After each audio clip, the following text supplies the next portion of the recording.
Chapter 1. The Stranger at the Gate. The storm came without warning, the way everything violent did. Ilara had been kneeling in the herb garden behind the stone cottage when the sky split open. Rain fell in sheets, cold and punishing, turning the earth to mud beneath her knees. She'd gathered what she could: rosemary, thyme, the last of the sage, and run for the door, her dark hair plastered to her face, her thin dress soaked through. She didn't see him until she was inside. He stood just beyond the garden gate, swaying slightly, one hand braced against the iron bars.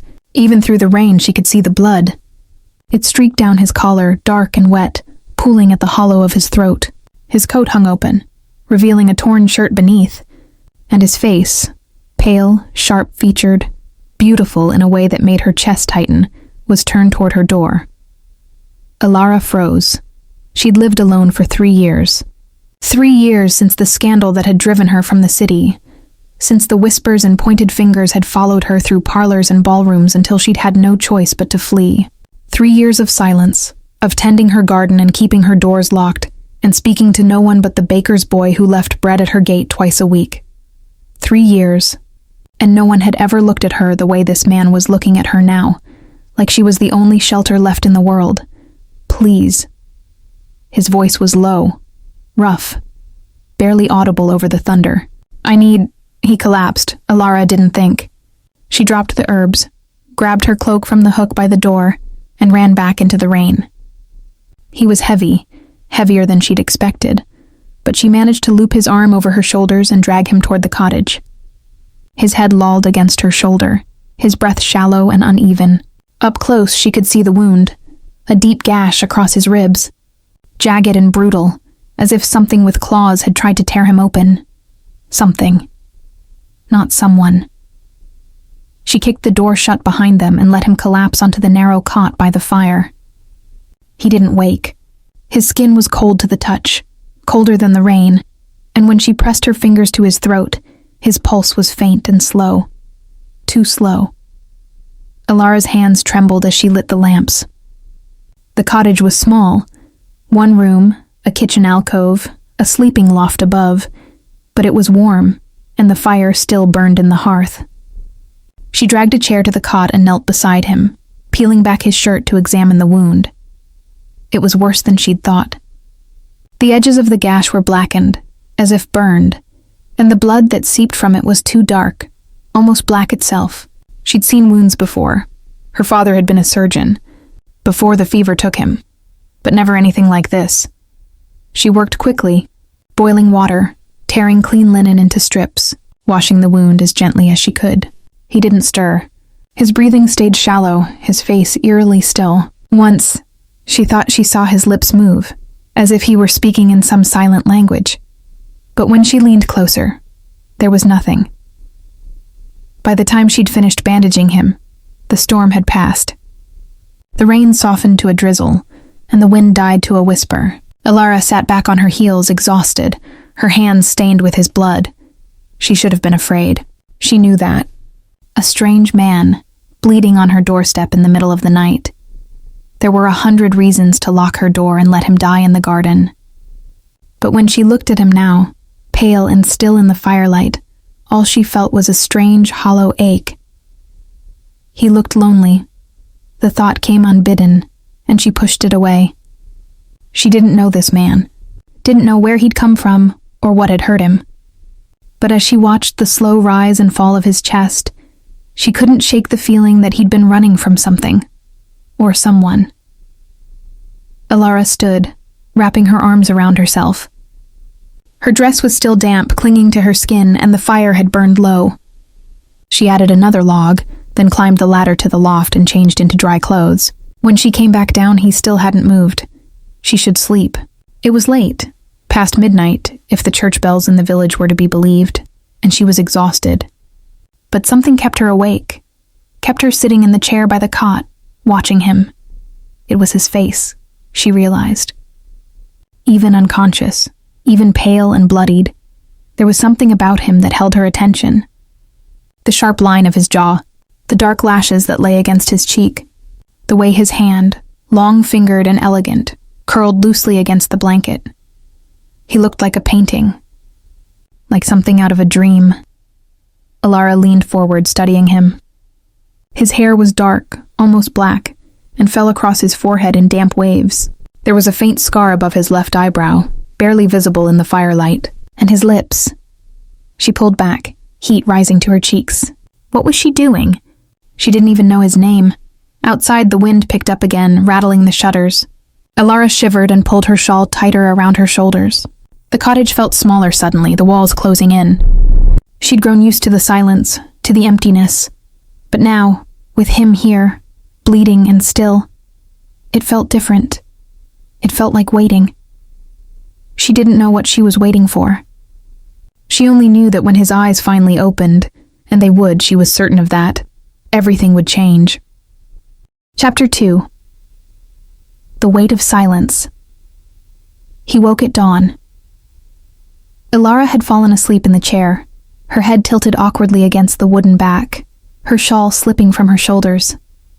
She didn't hear him move, didn't sense the shift in the air as his eyes opened, dark and alert, fixing on her face with an intensity that would have made her flinch. When she finally stirred, blinking against the pale light filtering through the shutters, he was watching her. She gasped, jerking upright. The chair scraped against the floor. "You're awake." The words came out breathless, foolish. Of course he was awake. His eyes, gray she realized now, the color of storm clouds, held hers with an unsettling steadiness. "You brought me inside." His voice was different than it had been in the rain, stronger. But there was something beneath it, a roughness that suggested the effort it cost him to speak. "You were dying." Ilara stood, putting the chair between them. Her heart hammered in her chest. "At least I thought you were." "The wound is healing." He sat up slowly, his movements careful but controlled. The blanket fell away, revealing the bandages she'd wrapped around his torso. Already, she could see the white linen was clean. No blood had seeped through in the night. That wasn't possible. "Let me check it." She moved toward him before she could think better of it, her hands already reaching for the bandages. He caught her wrist. His grip was gentle but firm. His skin was still cold. No need. He released her just as quickly, as if the touch had burned him. "You've done enough." Ilara stepped back, rubbing her wrist. There was no pain, but she could still feel the imprint of his fingers, the careful pressure. "You need rest and food. I have bread, cheese. I'm not hungry. Everyone's hungry after." She gestured vaguely at his side, at the wound that should have killed him. "After that." Something flickered across his face. Amusement, maybe, or pain. "Not everyone." The words hung between them, strange and weighted. Ilara wrapped her arms around herself, suddenly aware of how thin her nightdress was beneath her shawl, how small the cottage seemed with him in it. He hadn't stood yet, but she could tell he was tall, broad-shouldered, the kind of man who filled a room just by breathing. "What happened to you?" she asked quietly. "Who did this?" "No one you need to concern yourself with." He swung his legs over the side of the cot, testing his weight. His boots were still on, caked with dried mud. "I should go." "You can't." The words came out sharper than she'd intended. "The nearest village is 5 miles. You can barely stand." "I've walked farther on worse." But when he tried to rise, his jaw tightened, and she saw the tremor in his hands before he hid them in his coat pockets. Ilara crossed her arms. "Sit down." He looked at her then, really looked at her, and she felt the full weight of his attention. It was like standing too close to a flame, dangerous and compelling and equal. "Measure. You don't want me here," he said softly. "I don't want you dying in my garden, either." She moved to the kitchen alcove, grateful for something to do with her hands. "At least stay until nightfall. Rest. Then you can leave." She didn't know why she said nightfall instead of noon. The words had simply come. He was silent for a long moment. "Then, what's your name?" "Ilara." She kept her back to him, slicing bread she didn't want. "Ilara Thorn." "Thorn." He repeated it as if tasting it. "You live here alone." It wasn't a question. She stiffened anyway. "Yes, why?" That's none of your concern. She turned, holding out a plate with bread and cheese she knew he wouldn't eat. And you haven't told me yours. He took the plate, his fingers brushing hers. Again, that coldness. Lucian, just Lucian? For now, she should have pressed. Should have demanded answers. Who was he running from? Where had he come from? Why had his wound healed impossibly fast? But something in his face stopped her. A warning, subtle but clear. Some doors, once opened, couldn't be closed again. Alara sat across from him, watching as he pretended to eat. He broke the bread into smaller pieces, moved them around the plate, but never brought them to his lips. His movements were too practiced, too careful. Like someone who'd spent years pretending to be something he wasn't. How long have you lived here? He asked. 3 years. And before that? London. The word tasted bitter. Until it became clear I wasn't welcome anymore. His gaze sharpened. What did you do? I trusted the wrong person. She stood abruptly, gathering her own plate, though she hadn't eaten either. I was engaged. He was well-connected, charming. Everyone loved him. Her hands tightened on the plate. I found him with my cousin the week before the wedding. When I called it off, he told everyone I was mad, hysterical, that I'd fabricated the whole thing. And they believed him. Of course they did. She laughed, but there was no humor in it. He was a gentleman.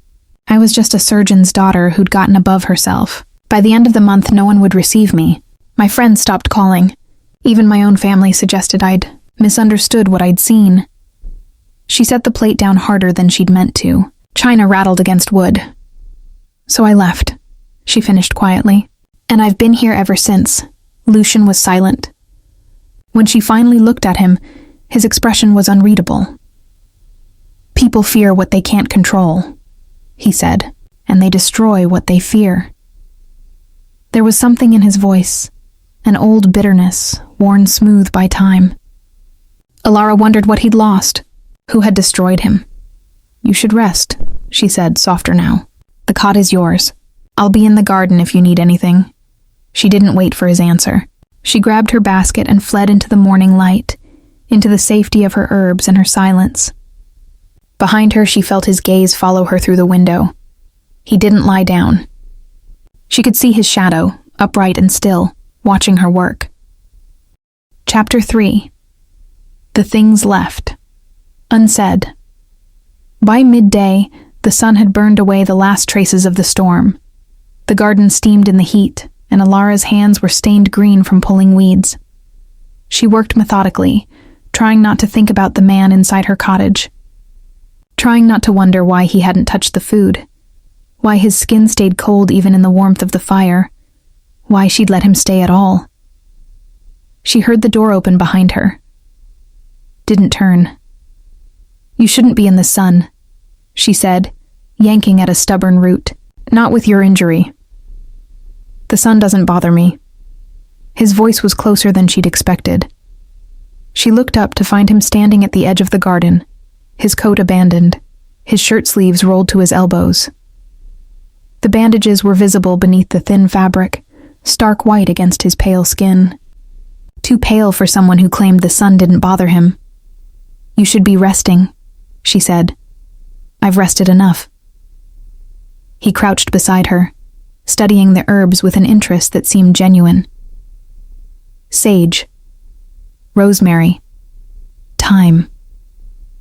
His fingers hovered over a cluster of dark leaves, and wolfsbane. Alara's hands stilled.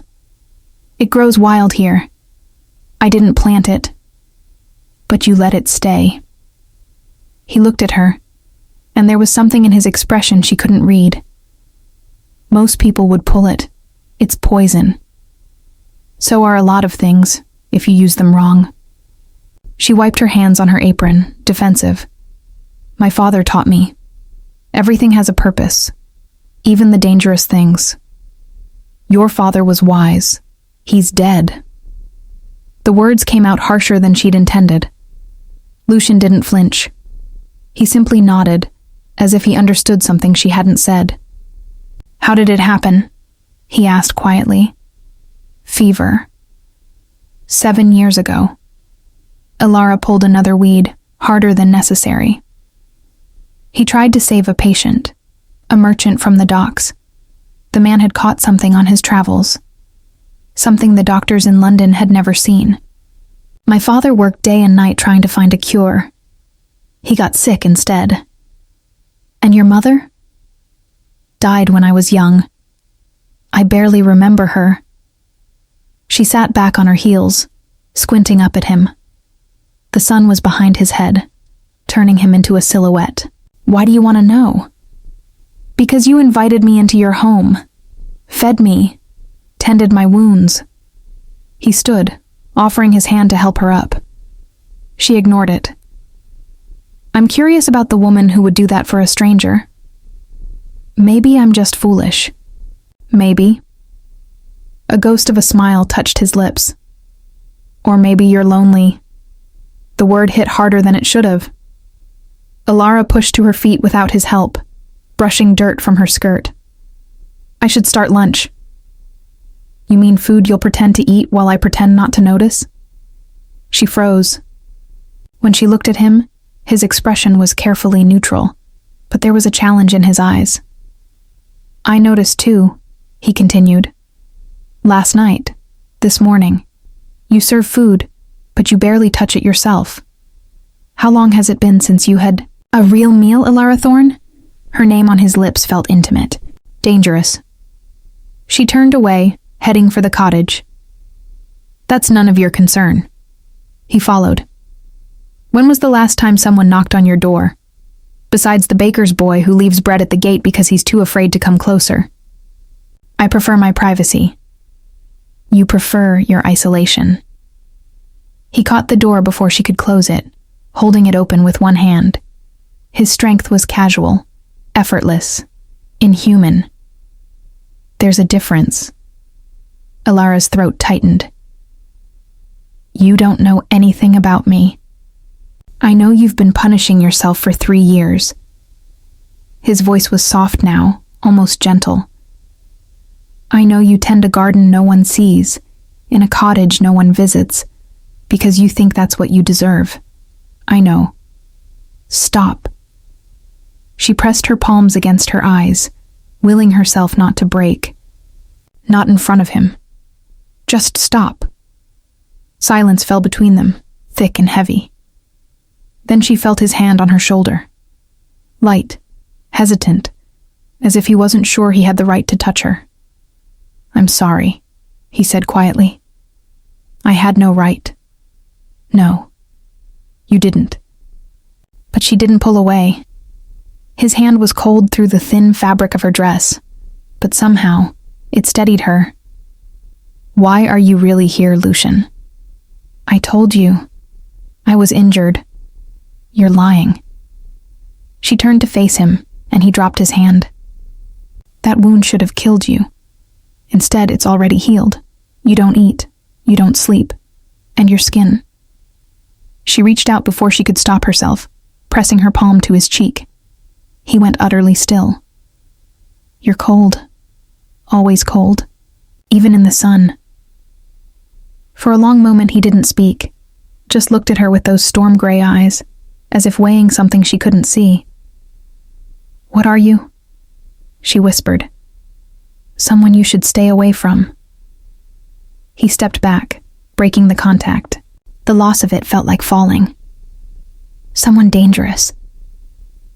Then why did you come here? I didn't mean to. He moved to the window, staring out at the garden. I was running. I needed shelter. Your cottage was the first light I saw. He paused. I should have kept going. But you didn't. No. He looked back at her. I didn't. Ilara's heart was racing. She knew she should be afraid. Should demand he leave. Should lock the door behind him and never look back. But all she felt was a strange, reckless curiosity. Are you going to hurt me? She asked. No. The word was immediate, fierce. Never. Then stay. She said it before she could think, before doubt could creep in. Stay until you're healed, until whatever you're running from passes. Ilara, I'm not asking for explanations. She crossed her arms, defensive. I'm offering shelter, nothing more. He studied her for a long moment. Then slowly he nodded. 3 days, then I leave. 3 days, she agreed. It felt like a pact, like something binding, though neither of them had touched. Lucian turned back to the window, and Ilara retreated to the kitchen alcove, her hands shaking as she filled the kettle. 3 days. She could manage 3 days with a stranger who didn't eat, didn't sleep, and looked at her like she was both salvation and damnation. 3 days, and then her life would go back to normal. The lie settled in her chest like a stone. Chapter 4. The Night Visitor. The first night passed quietly. Ilara had insisted Lucian take the cot again, and this time he hadn't argued. But when she climbed to the loft and peered down through the darkness, she could see him lying perfectly still, his hands folded across his chest. His eyes were open, fixed on the ceiling. He didn't blink, didn't move. He looked like a corpse. She'd pulled the blanket over her head and tried to sleep, but her mind wouldn't settle. Every creak of the floorboards made her flinch. Every shift of wind against the shutters sounded like footsteps. She told herself it was just the strangeness of having someone else in the cottage after so long alone. But deep down, she knew it was something else. It was the way he'd looked at her when she'd touched his face. Like she'd done something forbidden, something that could never be undone. When she finally slept, her dreams were dark and twisting, full of shadows with teeth, and cold hands pulling her into the earth. She woke to find him gone. Pale morning light filtered through the loft window. Ilara scrambled down the ladder, her heart in her throat, already forming explanations for why she'd let a stranger into her home, why she hadn't asked more questions. The door opened, and Lucian stepped inside. He was carrying firewood. Ilara sagged against the ladder, relief flooding through her. I thought you'd left. I gave you my word. He set the wood by the hearth with practiced efficiency. 3 days. You didn't have to. She gestured at the firewood. I can manage. I know you can. He straightened, brushing bark from his sleeves. His shirt was clean somehow and the bandages were gone. But you've been managing alone for 3 years. You're allowed to accept help. The words were simple, but they struck something deep in her chest. She turned away, focusing on stoking the fire he'd already started. There's a stream beyond the garden. I need to fetch water. I'll come with you. That's not necessary. No, he agreed. But I'm coming anyway. She wanted to argue, but the determination in his voice stopped her. Instead, she grabbed the empty bucket and led him out into the morning. The stream was a 10-minute walk through the woods, down a narrow path overgrown with ferns. Ilara had made the journey hundreds of times, knew every root and stone by heart, but with Lucian behind her, the familiar path felt different. Smaller. She was acutely aware of his presence, the sound of his footsteps, lighter than they should be, the way he moved through the trees without disturbing a single branch. You walk like a hunter, she said, not looking back. I've had practice. Hunting what? He didn't answer. The stream appeared through the trees, bright and cold and rushing. Ilara knelt at the edge, dipping the bucket into the current. The water was so clear she could see the stones at the bottom, smoothed by years of flow. It's beautiful here, Lucian said quietly. He stood a few feet away, his gaze sweeping the woods. Peaceful. That's why I chose it. She hauled the bucket up, water sloshing over the rim. No one comes this far out. I can pretend the rest of the world doesn't exist. And does that help? He crouched beside her, trailing his fingers through the water. Pretending? Sometimes. She watched his hand, pale against the current. Not always. He pulled his hand back and she saw him wince. Just barely, but enough to notice. The water hurts you, she said. Running water. His jaw tightened. It's uncomfortable. Why? Old rules. He stood abruptly, putting distance between himself and the stream. Things I can't explain without... He stopped, shaking his head. Without breaking more rules. Ilara set the bucket down, her mind racing. Running water, an aversion to daylight, though he'd walked in it. The cold skin, the wound that healed impossibly fast. "You're not human," she said. It wasn't a question. Lucian's back was to her, rigid. No. The word hung in the air between them, heavy with everything he wasn't saying. Ilara's heart hammered, but she didn't run, didn't scream. She just stood there, watching the tension in his shoulders, the way his hands had curled into fists at his sides. "What are you then?" Her voice was steadier than she felt. "Something old."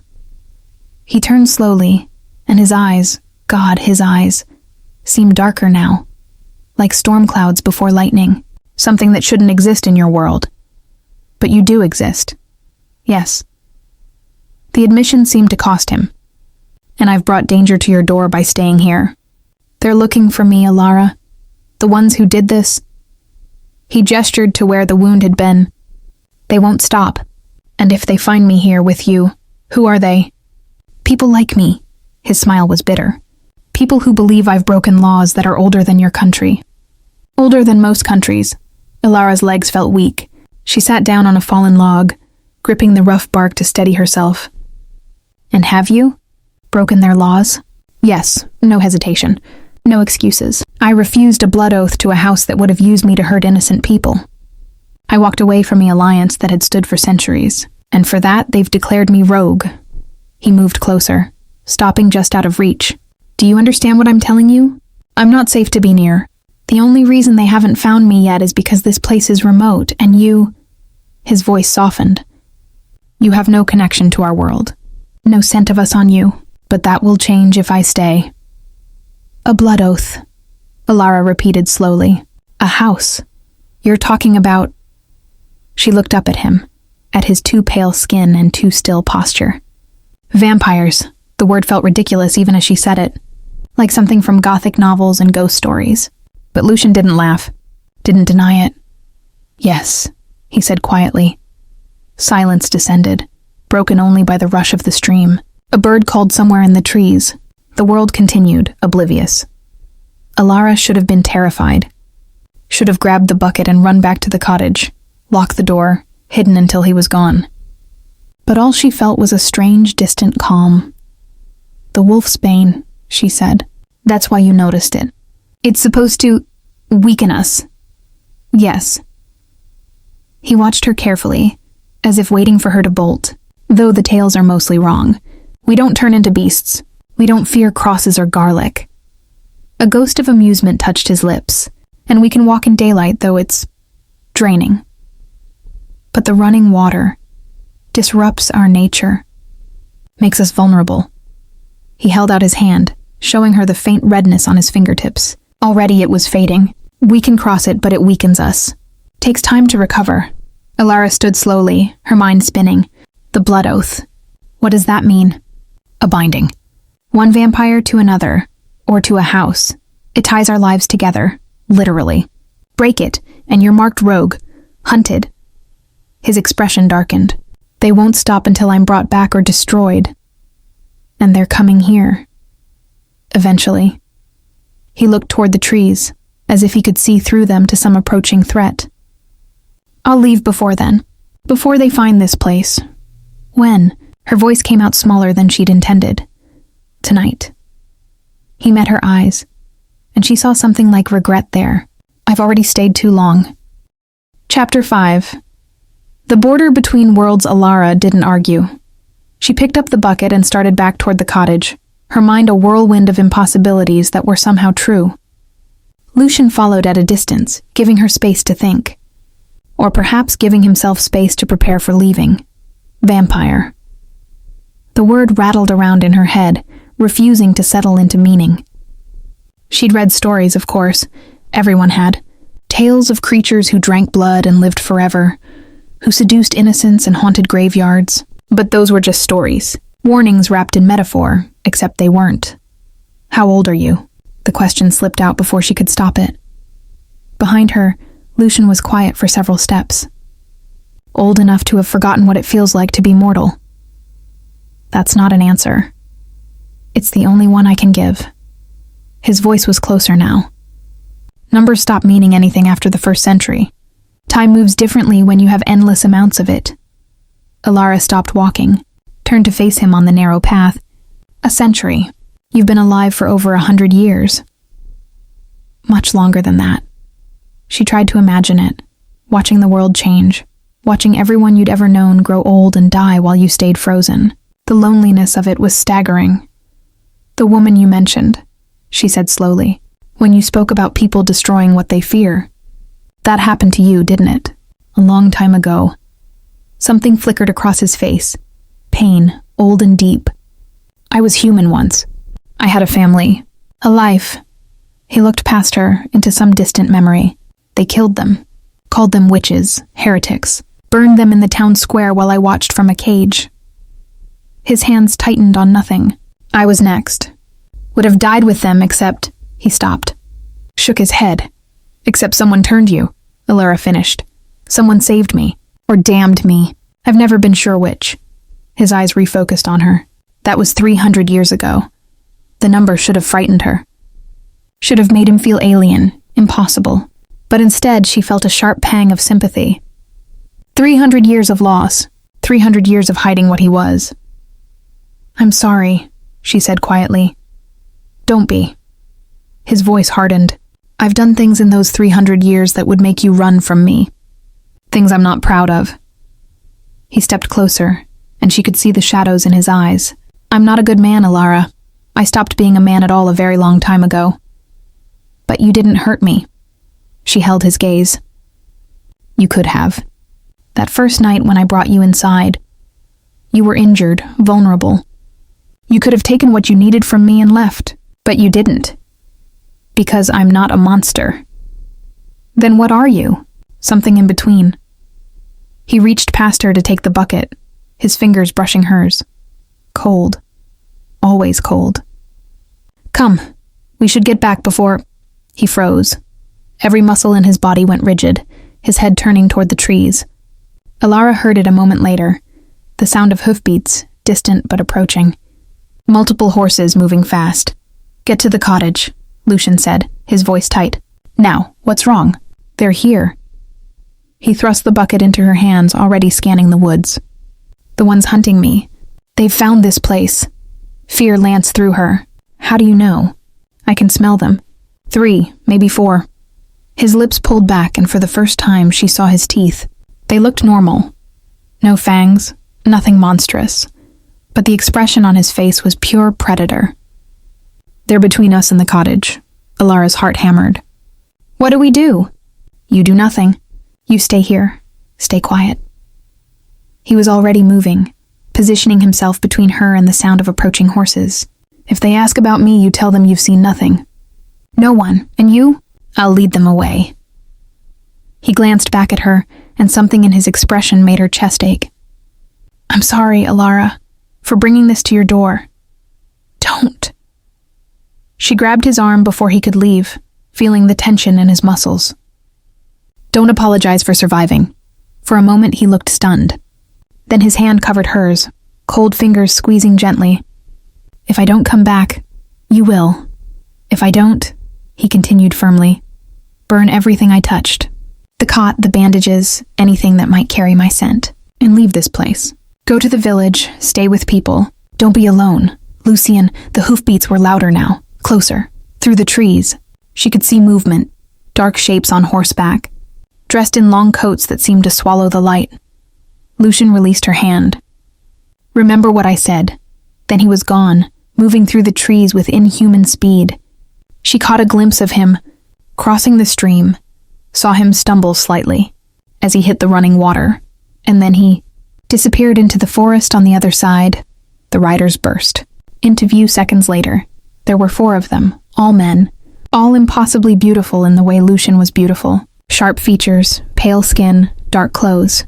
But where Lucian's presence had felt dangerous in a protective way, these men felt like violence barely leashed. The leader pulled his horse to a stop at the stream's edge. He was tall and fair-haired, with eyes so blue they seemed to glow. When his gaze fell on Ilara, she felt pinned. You. His voice was smooth, cultured, English but with an accent she couldn't place. Girl, come here. Alara's legs refused to move. She stood frozen, clutching the bucket like a shield. The man dismounted with fluid grace, landing soundlessly despite his size. I won't ask twice. Leave her alone, Dorian. The voice came from behind the riders. Another man stepped into view. Older, or at least he looked older, with silver threading through his dark hair. He wore simpler clothes than the others, and there was something weary in his expression. She's human, the older man continued. She has nothing to do with this. Perhaps. Dorian's eyes never left Alara. Or perhaps she's seen something. Sheltered someone. He tilted his head. You have, haven't you? There's something different about you, a shadow that wasn't there before. I don't know what you're talking about. Alara was proud of how steady her voice sounded. I live alone. No one comes here. Liar. Dorian moved toward the stream but stopped at its edge, unwilling to cross. Running water. Lucian had been right. We tracked him to this area, a rogue, wounded and desperate. He would have needed shelter. Then he didn't find it here. Dorian smiled. It was a terrible thing, beautiful and cold. I could make you tell the truth. It would be easy. One look in your eyes, and you'd tell me everything. Dorian. The older man's voice held warning. The accords don't apply to rogues and their collaborators. But Dorian stepped back, and Alara felt like she could breathe again. Very well. We'll search the area ourselves, but if we find you've lied, his smile sharpened. The accords won't protect you either. He remounted in one smooth motion, and the others followed. They turned their horses east, away from where Lucian had fled, and disappeared into the trees. Alara waited until the sound of hoofbeats faded completely before her legs gave out. She sank to the ground, still clutching the bucket, her whole body shaking. Vampires. They were all vampires. And they were hunting Lucian. Hunting him through her world, where she'd thought she was safe. She didn't know how long she sat there. But when she finally stood and made her way back to the cottage, the sun was high overhead, and Lucian was nowhere to be found. Chapter 6. The wait. The cottage felt emptier than it had in 3 years. Alara paced the small space, unable to settle. She'd built up the fire, boiled water for tea she couldn't drink, rearranged the herbs drying by the window. Anything to keep her hands busy, her mind from spiraling into dark possibilities. He'd told her to burn everything. To leave, she'd done neither. The sun crawled across the sky with agonizing slowness. Every sound made her jump. The creak of settling wood, the rustle of wind through the thatch, a branch scraping against the window. Each time her heart leapt with hope or terror, she wasn't sure which. He didn't come back. By late afternoon, she'd stopped pretending to do chores. She sat by the window, watching the tree line, her hands folded in her lap to keep them from shaking.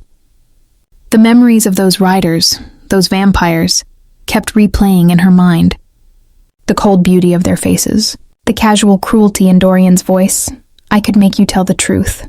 She believed him, had felt the weight of his gaze, the unnatural pull of it. If the older man hadn't intervened, she pushed the thought away. It didn't matter now. They were gone. And Lucian was still out there, running, or caught, or dead. Could vampires die? She realized she didn't know. Didn't know anything, really, except what little he'd told her. Blood oaths, houses, running water. It wasn't enough. She felt like a child stumbling through a dark room, hands outstretched, terrified of what she might touch. The sun touched the horizon, painting the sky in shades of amber and blood. Alara lit the lamps with trembling hands. The cottage filled with warm light, a beacon in the gathering dusk. She knew she should close the shutters, hide the light, but something in her refused. If he was out there, hurt or lost, she wanted him to see it, wanted him to know he could come back. Night fell completely. The woods beyond her garden became a wall of darkness, impenetrable and vast. She'd lived here for 3 years and never been afraid of the dark. But now every shadow seemed to hold teeth. Every silence felt like something waiting. She made herself eat, bread and cheese, forcing each bite down. Her father had taught her that fear burned energy, that survival meant maintaining strength even when your body screamed otherwise. So she ate and drank water from the bucket she'd carried back that morning, and tried not to think about Lucian's fingers trailing through the stream. Running water disrupts our nature. Had he crossed more water in his flight? Was he weak somewhere, vulnerable, while those hunters closed in? A sound outside. Alara was on her feet instantly, heart in her throat. Not hoofbeats this time. Footsteps. Slow and uneven, like someone injured, or exhausted. She grabbed the poker from beside the fireplace and moved to the door. Her hands were steady now, steadied by purpose. "Who's there?" "It's me," his voice. Rough, strained, but unmistakably his. She yanked the door open. Lucian stood in the doorway, swaying slightly. His clothes were torn, stained with something dark that might have been blood or mud. Scratches marked his face and hands, already healing but still visible. He looked half dead, except that death would have been more alive than this. "You came back," she whispered. "I gave you my word." He tried to smile, but it came out more like a grimace. 3 days, then his legs buckled. Alara caught him, or tried to. He was too heavy, and they both went down, his weight bearing her to the floor. She managed to break his fall, cushion his head, but the impact knocked the air from her lungs. "Sorry," he muttered. "I'm sorry. Stop apologizing." She struggled out from under him, crawling to push the door shut. Then she was back at his side, her hands on his face. "What happened?" "Where are you hurt?" "Not hurt. Just," he closed his eyes. "Weak. I crossed the Blackwater River twice. To lose them." His breath came in shallow gasps. "Running water drains us. Takes time to recover. How much time?" "Hours. Maybe till dawn." He tried to sit up, failed. "You should have left. If they come back, they won't." She hoped that was true. "They went east. You led them away. For now." His eyes opened, gray and tired. "They'll realize eventually. Circle back. You're not safe here anymore. Neither are you." She stood, moving to the kitchen. "Can you make it to the cot?" "Give me a moment." She didn't give him a moment. She came back with a damp cloth and knelt beside him, cleaning the scratches on his face with careful strokes. He watched her silently, his expression unreadable. "You didn't leave," he said finally. "No. You should have. Probably." She rinsed the cloth, wrung it out. "But I'm stubborn. My father used to say it would get me killed someday. He was right. Maybe." She met his eyes. "But I'm not leaving my home because monsters in expensive clothes think they can hunt on my land." Something flickered in his expression. Surprise, maybe, or something warmer. "They're not monsters, just old. Old and powerful and used to getting what they want." "That sounds like monsters to me." He laughed. Actually laughed, though it was weak and brief. "You're remarkable, you know that?" "I'm terrified," she corrected. "I've just had 3 years of practice hiding it." She helped him to the cot, though he was stronger now, able to bear some of his own weight. He collapsed onto it with a sigh that sounded almost human. "Almost." "Tell me about them," Alara said, pulling the chair close. "The ones hunting you." "Who are they?" "House Valmont." His voice was heavy with old bitterness. "One of the oldest in Europe. They control most of France, parts of England. Dorian, the fair-haired one, is the heir. And the older man? Marcus. Dorian's advisor, or keeper, depending on who you ask." Lucian's eyes drifted shut. "He's not cruel like the others. But he's loyal to the house. Won't break ranks." "What did they want you to do?" "The blood oath you refused." "There's a war coming." He said it simply, like discussing the weather. "Between the old houses and the new. The old ones want to maintain the accords, the laws that govern our kind. The new ones want to reveal themselves to humanity. End the hiding." Alara's blood went cold. "Reveal yourselves?" "They think humans will accept us, that we can live together openly." His laugh was bitter. "They're fools. Your kind would hunt us to extinction within a year, or we'd hunt you. Either way, it would be bloodshed on a scale you can't imagine. And House Valmont wanted you to..." "What?" "Join them. Fight for them. I'm old, Alara, and strong. There aren't many of us left from before the Accords." He opened his eyes, and she saw the weight of centuries in them. They wanted me to lead their forces, to help them crush the rebellion before it spreads. But you refused. I refused.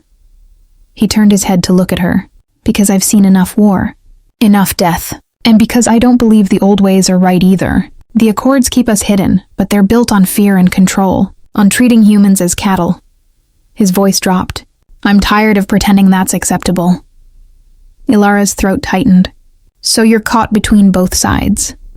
I'm on no one's side but my own. He closed his eyes again. Which means everyone wants me dead or bound.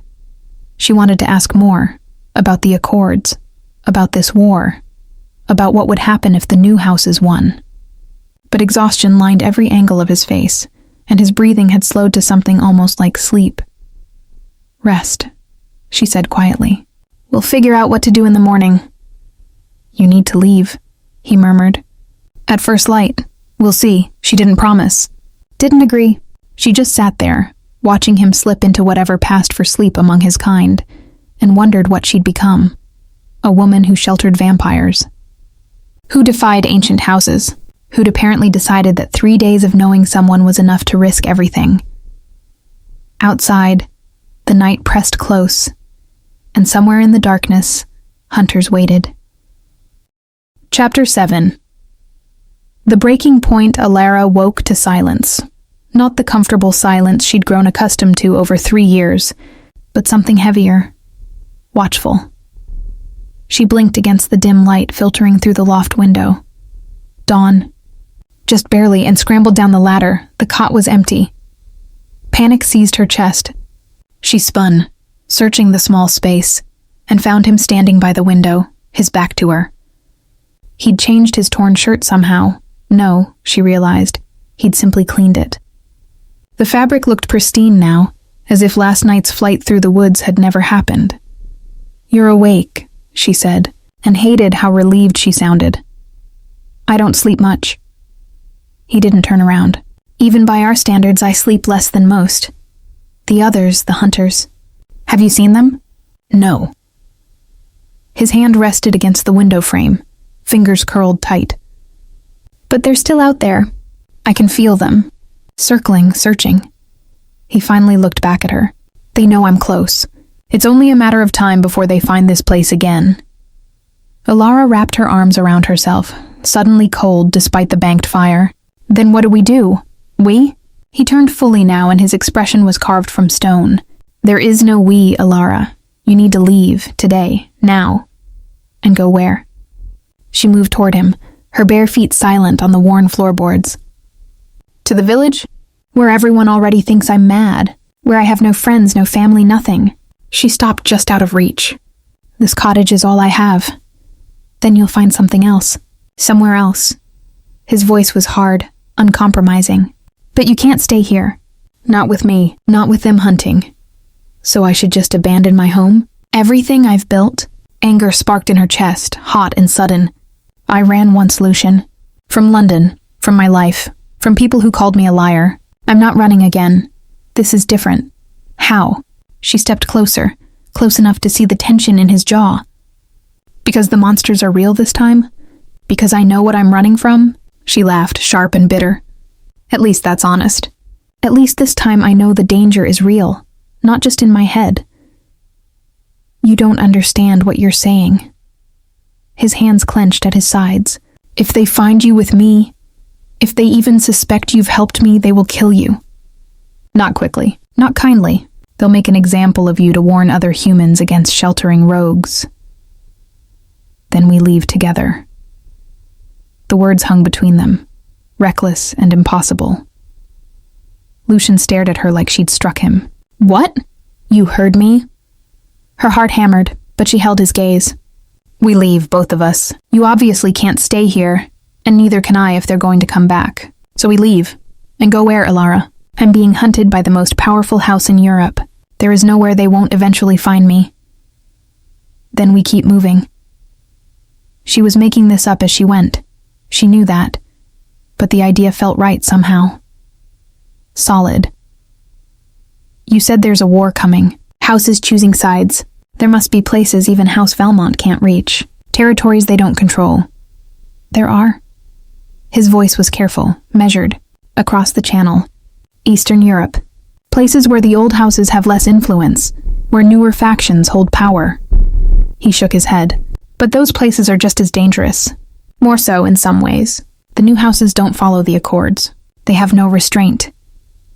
But they wouldn't be hunting you specifically. No. He looked at her then, really looked at her, and she saw something crack in his carefully controlled expression. You have no idea what you're offering. The life I lead, it's not running toward something. It's running away, always. No home, no rest, no... He stopped himself. No connection, she finished quietly. Is that what you were going to say? He didn't answer. Didn't need to. Ilara moved closer, until only inches separated them. She could feel the cold radiating from him, see the faint tension in his shoulders. I've been alone for 3 years. Completely alone. Do you know what that does to a person? To wake every day to silence, to eat every meal alone, to have no one, not one single person. Who cares if you live or die? Ilara, I thought I wanted that. Thought I deserved it, maybe. Punishment for being foolish enough to trust, to love, to believe. Her voice cracked. But then you showed up, bleeding and dying. And for the first time in 3 years, I had something to do besides survive. Someone to care about besides myself. She reached out, stopping just short of touching him. I'm not asking you to save me. I'm asking you to let me choose something for myself. Let me choose this. His hand caught hers before she could pull away, cold fingers wrapping around her wrist. If you come with me, your life as you know it is over. You can never come back here. Never contact anyone from your old life. You'll be marked as a rogue's companion. Hunted, watched, forever suspect. I know. You'll see things that will haunt you. Dark things. Cruel things. The world I inhabit isn't the world you know. I know that too. And you'll age while I stay the same. Grow old, grow sick, die. His grip tightened, almost painful. I'll watch you fade, Ilara. Watch you become dust while I remain. That's the price of staying with me. Then at least I won't fade alone. She turned her hand in his grip, threading their fingers together. At least I'll have lived. For a long moment he said nothing. Just stood there holding her hand, his expression unreadable. Then slowly he raised her hand to his lips. The kiss was cold and brief, barely a brush of skin, but it sent electricity racing through her. You're either the bravest woman I've ever met, he said softly. Or the most foolish. Can't I be both? He almost smiled. We'd have to leave immediately, before dawn fully breaks. Travel by night when I'm strongest, hide during the day. I can do that. And we'd have to go on foot, at least at first. I can't risk the roads, the coaching inns, too many eyes. I've walked before. Ilara. He pulled her closer, until she could see every shade of gray in his eyes. I can't promise I can keep you safe. Can't promise we'll make it across the Channel, or that we'll find sanctuary when we do. All I can promise is that I'll try, that I'll do everything in my power to protect you. That's all I'm asking. He studied her face like he was memorizing it, like he was looking for any sign of doubt, any crack in her resolve. She didn't give him one. Then pack light, he said finally. 1 bag. Practical clothes, whatever food won't spoil. He released her hand, stepping back. And bring the wolfsbane from your garden. All of it. Why? Because wolfsbane doesn't just weaken vampires. In the right doses, it can poison them. His smile was grim. And if we're going into a war zone, we'll need every weapon we can get.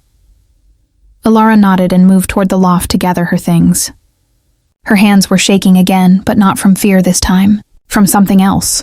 Something that felt dangerously close to hope. She was leaving. Actually leaving. With a vampire, into a world she didn't understand, toward a future she couldn't predict. It was the most reckless thing she'd ever done. It was also the first thing in 3 years that felt right. Chapter 8. The first night, they left before the sun fully cleared the horizon. Ilara took one last look at the cottage, at the herb garden she'd tended for 3 years, at the stone walls that had been her sanctuary and her prison. Then she turned away and followed Lucian into the woods. He moved like a shadow, silent and sure-footed, even in the dim pre-dawn light. She struggled to keep up, her bag heavy on her shoulder, branches catching at her cloak. But she didn't complain. Didn't ask him to slow down. She'd made her choice, and she'd live with the consequences. They walked for hours. The sun climbed higher, burning away the morning mist. Lucian's pace slowed as the light strengthened, and she noticed the tension creeping into his shoulders. Not pain exactly, but discomfort, like walking against a constant wind. "We need to find shelter," he said when the sun reached its zenith. His voice was strained. "Somewhere I can rest until nightfall." "There's an old shepherd's hut." Ilara pointed west, where the woods gave way to rocky hills. "About a mile from here. It's been abandoned for years, but the walls are still standing." He nodded and changed direction without question, trusting her knowledge of the land. The hut was worse than she remembered. The roof had partially collapsed, letting in shafts of sunlight that striped the dirt floor. But one corner remained intact, shadowed and dry. Lucian moved into it immediately, sinking down against the wall with a sigh of relief. "How long until sunset?" he asked. Ilara judged the angle of light through the broken roof. 5 hours, maybe 6. Then we wait." He closed his eyes, his head falling back against the stone. Already, he looked more relaxed, the lines of strain easing from his face. She set down her bag and explored the small space. There wasn't much. Rotted wood that might have been a bed frame once, the rusted remains of a cooking pot. But it was shelter, and it was hidden. That would have to be enough. "Tell me about the Accords," she said, settling against the opposite wall. "You mentioned them before. What are they?" Lucian opened one eye. "You want a history lesson now?" "We have 6 hours." She pulled out the bread and cheese she'd packed. "And I should probably understand the world I'm walking into." He was quiet for a moment, then nodded. "The Accords were established in 1642, after the last great war between our kind and yours. Humans were developing new weapons, firearms, artillery. We were no longer invincible, and we'd been careless, too visible. Witch hunts, vampire panics. We'd let ourselves become the monsters in your nightmares. So you made rules, treaties, between the oldest houses and certain human institutions. Governments, churches, secret societies." He shifted, getting comfortable. "We agreed to hide, to limit our numbers, control our feeding, stay out of human politics. In exchange, those who knew about us would keep our secret, protect us from exposure. And it's worked? For almost 200 years? More or less." His smile was bitter. "Oh, there have been violations. Rogues who break the feeding laws, young vampires who don't understand discretion. But the houses police their own, and humans. Most humans want to believe we're just stories. It's easier that way." Ilara thought about that. About how easily she'd dismissed the possibility of vampires until Lucian had appeared in her garden. But now some want to end it. The hiding. The younger houses, yes, those turned in the last century. They didn't live through the wars, don't remember what it was like when humans knew and feared us. He opened both eyes now, fixing her with that intense gray gaze. "They think we can integrate, live openly, use our abilities to shape human society. They call it progress. What do you call it? Suicide." The word was flat, final. "Humans outnumber us 1,000 to 1. If we revealed ourselves, you'd have no choice but to destroy us. Self-preservation. And we'd fight back in the bloodshed." He shook his head. "The Accords may be imperfect, but they've kept the peace. Breaking them will start a war that will end both our kinds. Then why won't you fight for them?" She leaned forward. "If you believe that, why refuse House Valmont?" "Because the Accords are also built on exploitation." His voice hardened. "We feed on humans without your consent. We manipulate your memories, your emotions. We treat you as resources, not equals. The old houses want to preserve that system because it benefits them." He met her eyes. "I won't fight to preserve injustice, even if breaking it means chaos. So you want a third option. I want balance. Consent. A world where both our kinds can exist without one preying on the other." He laughed, bitter, "Which makes me an idealist and a fool. The old houses call me a traitor. The new ones call me a coward. And people like Dorian..." His expression darkened. "People like Dorian just want me dead." Ilara absorbed this, turning it over in her mind. The feeding, you said you need consent. But in the Accords, consent is a formality under the Accords. We can take memories, make humans forget, tell ourselves they agreed because they don't remember refusing. His hands clenched. I stopped doing that decades ago. I feed from those who know what I am, who choose willingly. It's harder, limits where I can go, who I can be around. But it's the only way I can live with myself. Is that why you're weak now? You haven't fed. He looked away. I'll manage. For how long? As long as I need to. Ilara stood and crossed the space between them before she could think better of it. She knelt in front of him, close enough to see the way his pupils dilated, the almost imperceptible tension in his jaw. You said you need consent, she said quietly. I'm giving it. Feed from me. No. The word was immediate, sharp. Absolutely not. Why? You're weak, and we have days of travel ahead. You said yourself you need to be strong to protect us both. I won't take from you, Ilara. He tried to move away, but the wall was at his back. I won't do that. It's not taking if I'm offering. You don't understand what you're offering. His voice dropped, rough and dangerous. Blood isn't just sustenance for us. It's intimate. More intimate than... He stopped, shook his head. You'd feel everything. My hunger, my need. It would tie us together in ways you can't imagine. Then help me imagine. She reached out slowly, giving him time to pull away. When he didn't, she touched his face, feeling the cold skin, the slight tremor beneath. Explain it to me. He closed his eyes like her touch hurt. When we feed, we share. Your blood carries your emotions, your memories, your essence, and you'd feel mine in return. Centuries of darkness, of loss, of things you shouldn't have to carry. His hand came up to cover hers.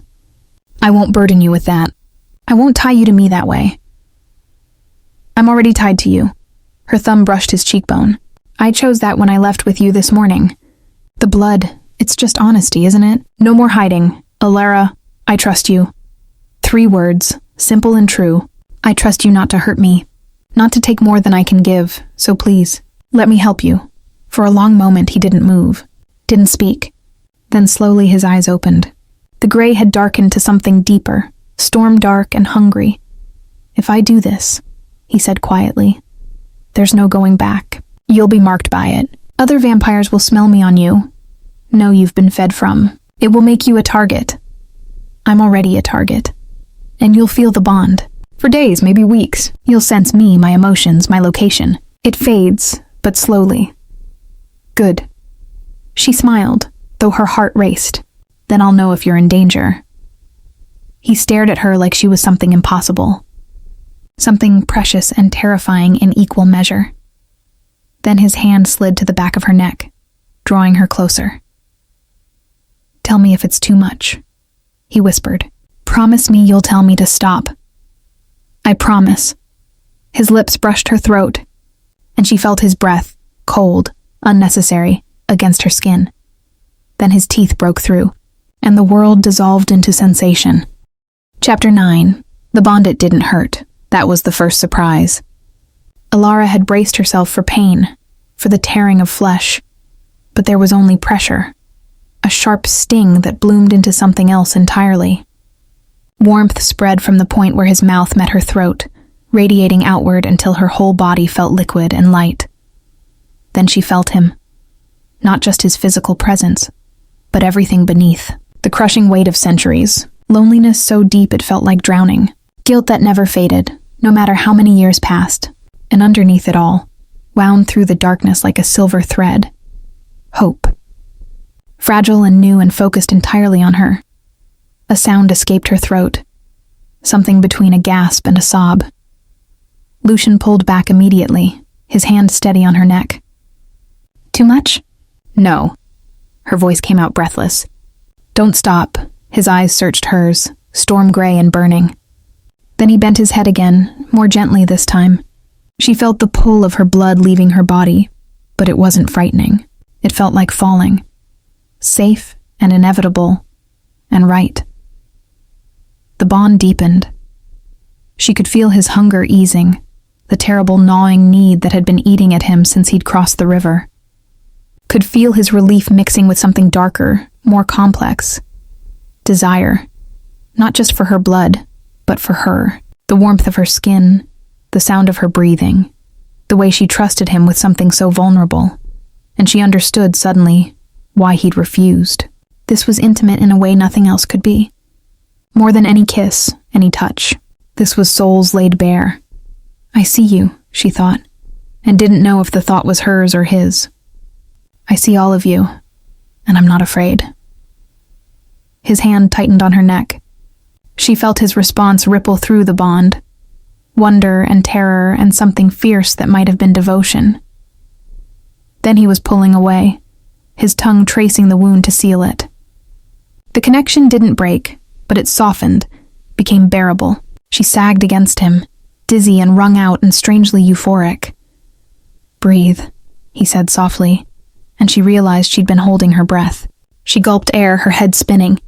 Easy, your body needs time to adjust. He shifted her weight, cradling her against his chest. She could feel his heartbeat, slow, much slower than hers, but steady, real. Her hand rested over it, fingers splayed across his shirt. I can feel you, she whispered. Not just here, inside my head. Is that normal? Yes. His voice rumbled through his chest into hers. The bond. It will fade in a few weeks, once your blood clears my system. But for now, he paused. For now, we're connected. What can you feel from me? Everything. He said it simply, without apology. Your heartbeat. Your emotions. Right now, I feel your exhaustion, your confusion, and his hand came up to cradle her face. Your trust. Even after feeling what I am, what I carry. You still trust me? Did you think that would change? I hoped it wouldn't. He brushed his thumb across her cheekbone. But I expected it to. Most humans, when they feel what we are, the age, the hunger, the difference, they pull away. They can't help it. Survival instinct. I'm not most humans. No. His lips curved into something almost like a smile. You're not. They stayed like that for a long moment, her weight against him, his arms around her. Through the bond, she could feel his strength returning, color, metaphorically speaking, bleeding back into his presence. But she could also feel something else. Worry. A deep, gnawing anxiety that pulsed beneath everything else. What is it? She asked. What's wrong? He stiffened. The bond works both ways. I forget that, Lucian, he sighed, a very human sound. They're closer. House Valmont. I can feel them moving, searching. They've realized I'm not where they expected me to be. His jaw tightened. And now that I've fed from you, your scent on me is stronger. If they get close enough, they'll know. She pulled back to look at him. They'll know you fed from a human. That someone helped you. Yes, Ilara's mind raced. Then we need to move faster. Get to the coast, cross the channel before they catch up. It's not that simple. He helped her sit up properly, though he kept one hand on her arm steadying. The channel ports are watched. The old houses control them, part of the Accords. They track everyone who crosses, looking for rogues, for humans who know too much. He met her eyes. We'd never make it through. Then how do we cross? There are other ways. Smugglers who owe no allegiance to the houses. Small boats that sail without manifests. His expression was grim, but they're dangerous, and they cost money we don't have. Ilara thought for a moment, then reached into her bag. She pulled out a small leather purse, heavy with coins. I sold some of my mother's jewelry before I left London. I've been living on it for 3 years. There's enough here for passage, if the smugglers aren't too greedy. Lucian stared at the purse. You brought everything. I told you. I chose this. She pressed the purse into his hand. I'm not going back. He looked at her for a long moment, emotions flickering across his face too quickly for her to read. Even through the bond, they were too complex, too layered. Then he closed his fingers around the purse and nodded. There's a fishing village 2 days south of here. Small, poor, the kind of place the houses rarely bother with. I know someone there who might help us. He stood slowly, testing his restored strength. But we'll have to move at night, hide during the day. The bond makes us easier to track now. We can't afford to be careless. I can manage. Alara stood too, swaying slightly. His hand shot out to steady her. You need to eat. And rest. You've lost more blood than you think. He guided her back down to sit. We'll wait until nightfall, let you recover. Then we move. She wanted to argue, to insist she was fine. But the truth was her legs felt like water, and her head was still spinning. So she nodded and let him fuss over her, bringing out the food from her pack, making sure she ate and drank. Through the bond, she could feel his concern. His guilt at weakening her. His determination to keep her safe. And underneath it all, growing stronger with each passing moment, something that felt like wonder. What is it? She asked between bites of bread. I can feel you thinking. He looked startled, then rueful. I forget you can sense me too now, so tell me, what's making you feel like that? Like what? Like you found something you thought was lost. He was quiet for a long moment, staring at his hands. In 300 years, he said finally, I've never shared blood with someone who knew what I was. Who chose it freely, without compulsion or manipulation. He looked up at her. I've never had someone stay after feeling what I carry. What I am. Then everyone else was a fool. He laughed, actually laughed, surprised and genuine. The sound filled the small space, warm despite the cold that clung to him. You're remarkable, Alara Thorne, he said softly. So you keep telling me. She smiled. Maybe eventually I'll believe it. I'll make sure you do. It sounded like a promise. Like a vow. Outside, the sun continued its arc across the sky, indifferent to the two figures huddled in the abandoned hut. Indifferent to the hunters circling closer with every passing hour. But inside, something new had taken root. Something that bound mortal to immortal, human to vampire, past to future. Something that neither of them could name yet, but both recognized as worth fighting for, worth dying for. If it came to that, the sun touched the horizon, painting the world in shades of fire. Lucian stood, offering his hand. Ready? He asked. Alara took his hand, cold fingers wrapping around hers, and stood, ready. They left the hut together as darkness fell. Two shadows moving as one, bound by blood and choice and something deeper than either. And behind them, in the distance, hunters watched and waited and prepared to strike. Chapter 10. The Choice. They made it 20 miles before the hunters found them. 2 nights of travel, moving through forests and along abandoned roads. 2 days of hiding in barns and root cellars while the sun burned overhead and Lucian's strength waned. Alara had grown accustomed to the rhythm. Sleep while he kept watch. Walk while darkness held. Always moving south toward the coast. She'd also grown accustomed to the bond. It was always there now. A constant awareness of him humming beneath her thoughts. She knew when he was tired, when he was tense, when something in the distance caught his attention. And he knew her just as well, could sense her fear, her determination, the growing feelings she didn't dare examine too closely. They were half a day from the fishing village when everything fell apart. Alara felt it first through the bond. A spike of alarm, sharp and immediate. Lucian grabbed her arm, pulling her off the road into the cover of trees. They're here, he whispered. A quarter mile ahead, waiting. How many? All of them. Dorian, Marcus, the others. His grip tightened. It's an ambush. They knew we'd come this way. Then we go around. There is no around. His voice was grim. They've surrounded the area, waiting for us to walk into the trap. He pulled her deeper into the trees, his movements urgent. There's a ravine to the east. Steep but climbable. If I can get you there, what about you? I'll lead them away. Give you time to reach the village, find the smuggler. He pressed something into her hand, the leather purse with her money. His name is Willem. Tell him Lucian Ashford sent you. He'll help. No. Alara shoved the purse back at him. I'm not leaving you. You don't have a choice. A sound cut through the night. Hoofbeats, multiple riders closing in from all sides. Through the bond, she felt Lucian's spike of fear. Not for himself, but for her. Run, he said, and pushed her toward the ravine. She ran. Not because she wanted to, but because staying would only give them another hostage to use against him.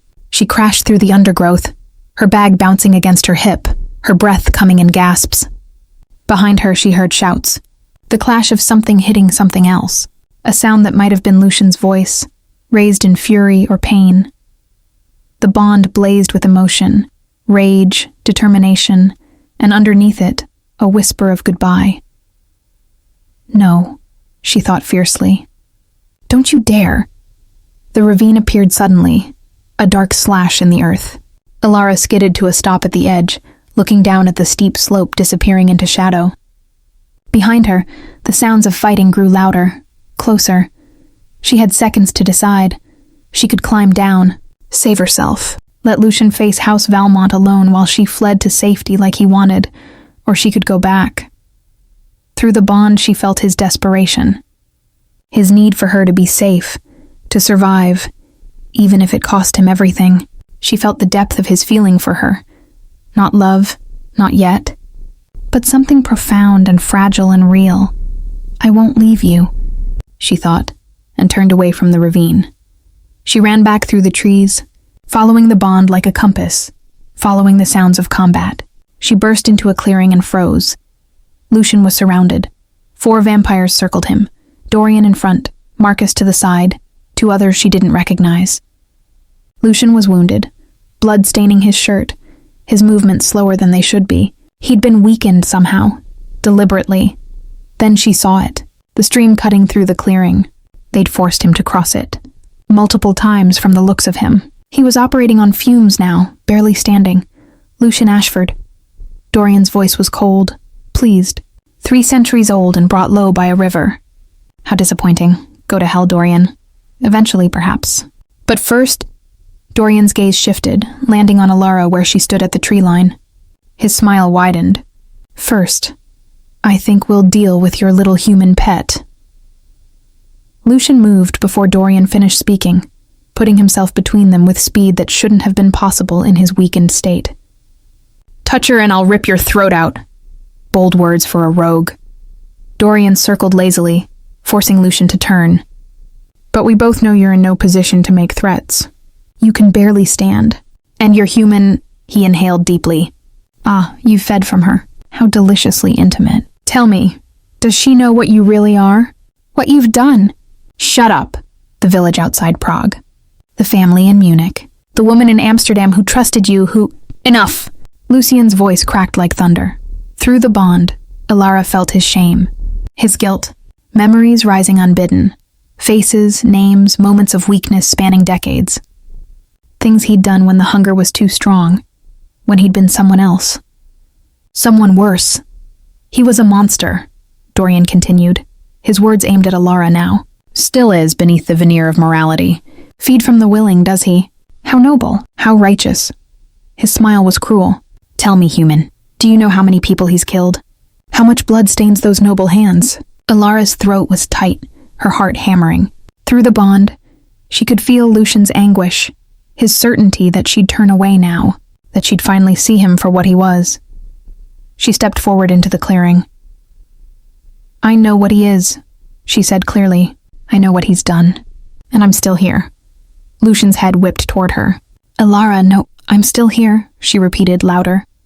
Because I also know what he's trying to be, what he's become. She moved closer, her hands shaking but her voice steady. You want to drag up his past?